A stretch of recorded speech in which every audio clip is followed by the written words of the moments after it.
Hola, muy buenas tardes a todos. Aquí estamos con un nuevo short de estos que tanto nos reclamáis desde el grupo Facebook Opositores Guardia Civil. Este short lo hacemos desde opositoresguardiacivil.com a vuestro requerimiento. Nos habéis mandado muchos mensajes en el que nos solicitáis más shorts relacionados con preguntas entre comillas trampa, ¿no? Y hemos decidido sacar una secuencia de shorts dedicados a estas preguntas trampa, pero concretamente vamos a hacer uno de ellos por cada año de convocatoria. En el año 2008 hemos detectado 6 preguntas trampa que son bastante características. Hay algunas más. Nuestros alumnos de la plataforma opositoresguardiacivil.com tienen acceso a todas ellas y bueno, es algo que prácticamente machacamos con ellos a diario y les explicamos cómo pueden superar estas pequeñas diatribas, ¿no?, que se presentan de cara al examen. He dividido este short en dos ramas concretas. Una, las preguntas que consideramos que tienen cierto truco, también entre comillas, y otras, las preguntas que hay que leer 2 veces, hay que releerlas, ¿no? Siempre es importante tener en cuenta que el examinador jamás va a poner una pregunta trampa, ¿no? El examinador utiliza todos los medios a su alcance para garantizarse que el alumno, el guardia civil alumno que va a acceder a su preparación en Baeza, posee todos los conocimientos necesarios para avanzar al mismo ritmo que cualquier otro compañero. Entonces, este examinador utiliza los medios de los que dispone. Entre estos medios, pues está colocar estas pequeñas preguntillas que dificultan un poco o que exigen al opositor una especial concentración o preparación. Vamos a verla si os parece bien y empezamos con la rama que nos habla de las preguntas que tienen truco, ¿no? Esas preguntas que son un poco especiales. Como veis, tenemos 3. Hemos seleccionado 3 preguntas de la convocatoria del año 2008 y vamos a verlas una por una. Tenemos la pregunta número 51 del año 2008, en su opción A. Quiero recordaros que en el año 2008 también la convocatoria se dividió en 2 días, ¿vale? Hubo un día que se presentaron un grupo de opositores y otro día se presentaron los restantes. Esto hizo que la Jefatura de Enseñanza de la Guardia Civil dividiese la convocatoria, la oposición, el examen de conocimientos de inglés, de ortografía, psicotécnicos, en 2 opciones. La primera de ellas fue esta opción A, ¿vale? En esta pregunta 51 de la opción A nos preguntaba: Ley de enjuiciamiento criminal. ¿Qué responsabilidad penal producirá la resistencia del interesado a presenciar el registro a los efectos de la referida ley, la Ley de enjuiciamiento criminal? Y nos daba como opciones las siguientes. La primera era: cometerá un delito de resistencia grave a la autoridad. La segunda: cometerá un delito de resistencia grave a los agentes de la autoridad. La tercera: incurrirá en un delito de desobediencia grave a la autoridad. Y la última: incurrirá en un delito de desobediencia grave a los agentes de la autoridad. Vamos a analizar esta pregunta. La respuesta correcta a esta pregunta es la C. Según la Ley de enjuiciamiento criminal, si el interesado o personas requeridas que se negaren a presenciar un registro legalmente concedido podrán ser procesados como autores de un delito de desobediencia grave a la autoridad, con independencia de que el mismo se efectúe o no, o sea, que se realice o no el registro pese a que ellos se nieguen a presenciarlo. Este delito va a venir tipificado en el artículo 556 del Código Penal. Es importante recordar que cuando se refiere a personas interesadas o requeridas, nos habla de estos 2 testigos que son necesarios cuando el interesado no se encuentra presente en el domicilio que se va a registrar. Nos exige la ley que se encuentren presentes 2 testigos, normalmente 2 vecinos mayores de edad. ¿Qué pasa? Hay una salvedad ante esto. Se explica poco en la preparación, pero es cierto, existe. Cuando la investigación está declarada secreta, hay un secreto de actuaciones declarado por la autoridad judicial, no se deben encontrar presente dos testigos, ¿de acuerdo? Pues en el sentido de preservar ese secreto de las actuaciones. ¿Qué hace que esta pregunta sea complicada? Básicamente, que el opositor considera que el interesado se está resistiendo a los agentes que efectúan el registro, a los que están allí, a los agentes de policía. Y esto, aunque es cierto, porque se les está resistiendo, no es aplicable en este caso, ya que el interesado no se resiste o desobedece una orden de estos agentes, sino una orden judicial. Y por tanto, desobedece a la autoridad judicial. Esto puede llevarte a confusión, ya que los agentes solo son los encargados de llevar a cabo esta diligencia que les ha ordenado un juez instructor. Ahora tenemos la pregunta número 48 del año 2008, pero ya en la opción B. Nos habla sobre el procedimiento de habeas corpus y nos dice, según la ley orgánica que regula el habeas corpus, ¿quiénes no podrán instar este procedimiento? La opción A es el defensor del pueblo.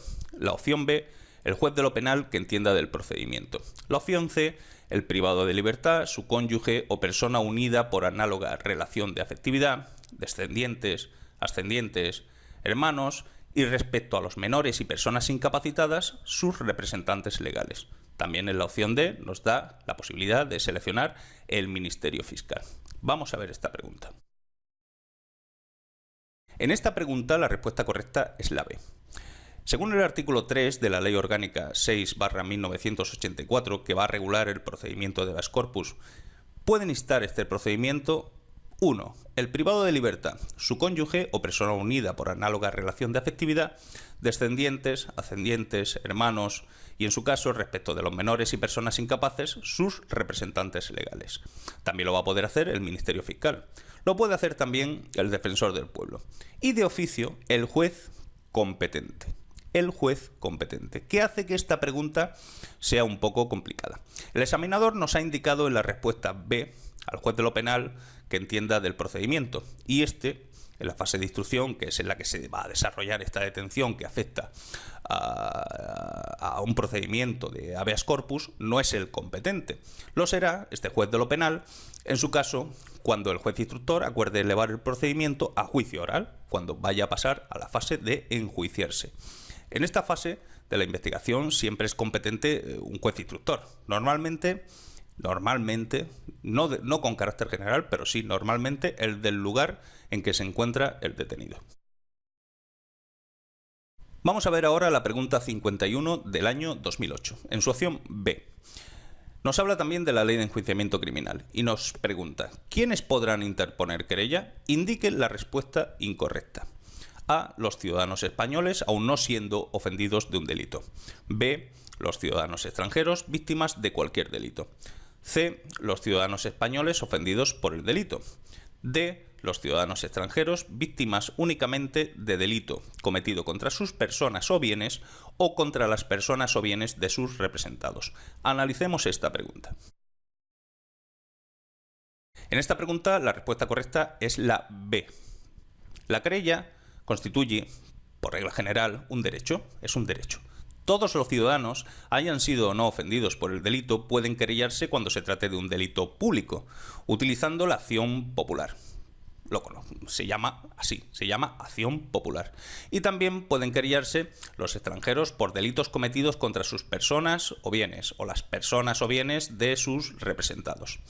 Respecto de los ciudadanos españoles, la Ley Orgánica del Poder Judicial dispone que podrán ejercer la acción popular en los casos y formas establecidos en la ley, pero por el contrario, en los delitos privados, que son aquellos que son perseguibles solo a instancia de parte, solo pueden querellarse las personas legitimadas, según los casos, para actuar en el proceso en calidad de acusador privado, lo que se llama como acusación particular. ¿Qué hace que esta pregunta sea complicada? Pensamos que, como norma general, los españoles y extranjeros tienen exactamente los mismos derechos. En este caso concreto, en el caso de las querellas, no es así. Un extranjero podrá interponer querella solamente en los casos en que haya sido ofendido en su persona o sus bienes. Sus bienes se refiere a su patrimonio. O que esta ofensa se haya producido a sus representados. Como por un ejemplo podrían ser que se haya cometido contra sus hijos. Te llevará a confusión la opción A, que según indica, un español puede interponer querella en todo caso. Como te he explicado antes, esto no siempre es así, en el caso de los delitos privados. Pero recuerda, siempre debes responder la opción más correcta. Veamos ahora esas 3 preguntillas trampilla que hay que leer 2 veces y que nos encontramos en la convocatoria del año 2008. Vamos a por la primera, que sería la pregunta 43, de la opción A. También está relacionada con la ley de enjuiciamiento criminal y nos dice: a los efectos de la citada ley, de esta ley de enjuiciamiento criminal, no podrán ejercitar la acción penal, señale la opción incorrecta. A, el que hubiere sido condenado 2 veces por sentencia firme como reo de un delito de querella calumniosa. B, el que no goce de plenitud de derechos civiles. C, el que hubiere sido condenado al menos una vez por sentencia firme como reo de un delito de denuncia calumniosa. Y D, los cónyuges entre sí, a no ser por delito o falta cometidos por el uno contra la persona del otro. Vamos a ver qué es lo que tenemos que leer 2 veces en esta pregunta.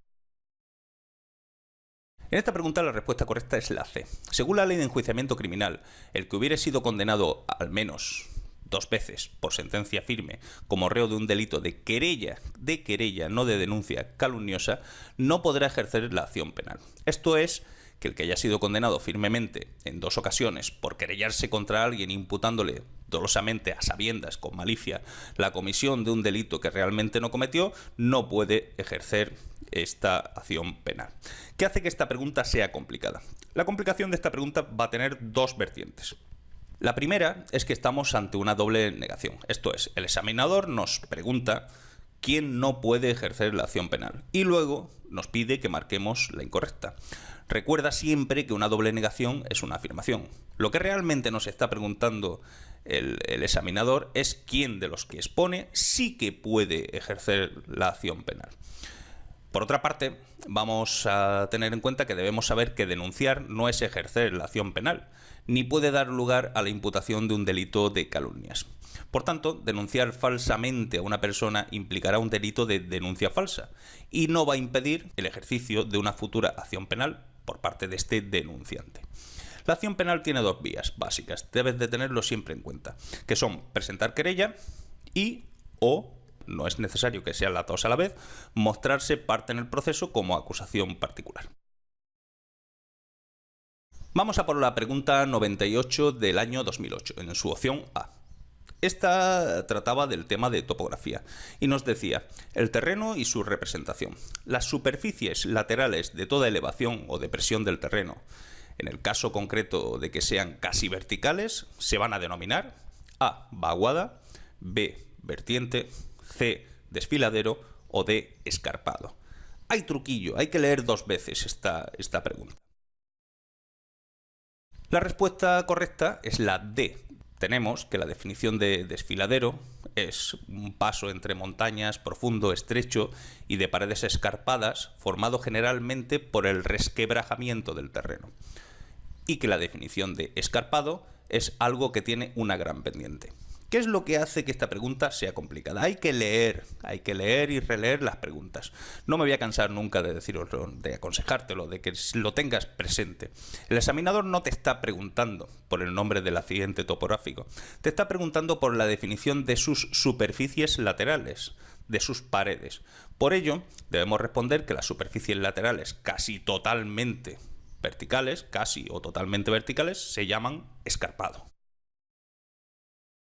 Por último, vamos a tener la pregunta 53 del año 2008 en su opción B, que también trataba de la ley de enjuiciamiento criminal. Es un tema recurrente, esta ley de enjuiciamiento criminal, para buscar estas pequeñas preguntillas trampa, que nos preguntaba, nos decía: la policía judicial tiene por objeto, y será obligación de todos los que la componen, señale la proposición incorrecta. Nos pide que digamos qué está mal de lo que viene ahora. La A, averiguar los delitos públicos que se cometieran en su territorio o demarcación. La B, practicar, según sus atribuciones, las diligencias necesarias para comprobar los delitos públicos. La C, practicar las diligencias necesarias para descubrir a los delincuentes. Y la D, recoger absolutamente todos los efectos, instrumentos o pruebas del delito. Vamos a verla y la vamos a analizar. En esta pregunta la respuesta correcta es la D. Según el artículo 282 de la Ley de Enjuiciamiento Criminal, establece que la Policía Judicial tiene por objeto, y será su obligación de todos los que la componen, averiguar los delitos públicos que se cometan en su territorio o demarcación, practicar según sus atribuciones las diligencias necesarias para comprobarlos y descubrir a los delincuentes, y también recoger los efectos, instrumentos o pruebas del delito cuya desaparición hubiere peligro, poniéndolos, estos instrumentos o efectos del delito, a disposición de la autoridad judicial. ¿Qué hace que esta pregunta sea complicada? Es normal, es absolutamente normal que todos consideremos que los investigadores de la Policía Judicial van a acudir a la escena de un crimen, a la escena de un hecho delictivo, y van a recoger y custodiar absolutamente todos los elementos de prueba que se hallen en el lugar. Esto no es cierto, no es así. Los investigadores acuden, retiran y aseguran exclusivamente aquellos elementos que pueden desaparecer. Hay otros que, debido a su entidad, su gran tamaño o imposibilidad de extracción, de llevárselos, no pueden y, por supuesto, no deben ser retirados del lugar. El que no deban ser retirados del lugar es importante si no hay riesgo de que desaparezcan, por si la autoridad judicial futuramente ordenase una reconstrucción de los hechos en ese lugar, en esa escena del crimen. Es importante que todos los elementos que compusiesen el momento del hecho delictivo se encuentren en ese lugar. Vamos a ver qué conclusión sacamos, como siempre, de las preguntas trampa, de estas, entre comillas, ¿vale? Las preguntas trampas, entre comillas. La primera, mi consejo, intenta concentrarte todo lo que puedas y aplica siempre esa chistosa ley de Murphy. Si una pregunta te huele mal, es que hay algo que está podrido en ella. La segunda, mi segundo consejo, es que leas y releas las preguntas. Eso siempre ha sido la mejor opción. 90 minutos son más que suficientes, mucho más que suficientes para contestar 100 preguntas. Y la tercera, si no estás seguro de tu respuesta, no contestes, pasa a la siguiente y al final del examen vuelve a ella para tomar una decisión o dejarla en blanco. Eso ya es tu decisión. Esos son mis 3 consejos básicos en relación con estas preguntas trampa. Quiero agradecerte tu tiempo, quiero que hayas pasado estos minutos conmigo de la forma más agradable posible. Recuerda que puedes suscribirte a nuestro canal y también puedes seguirnos en nuestro grupo Facebook Opositores Guardia Civil.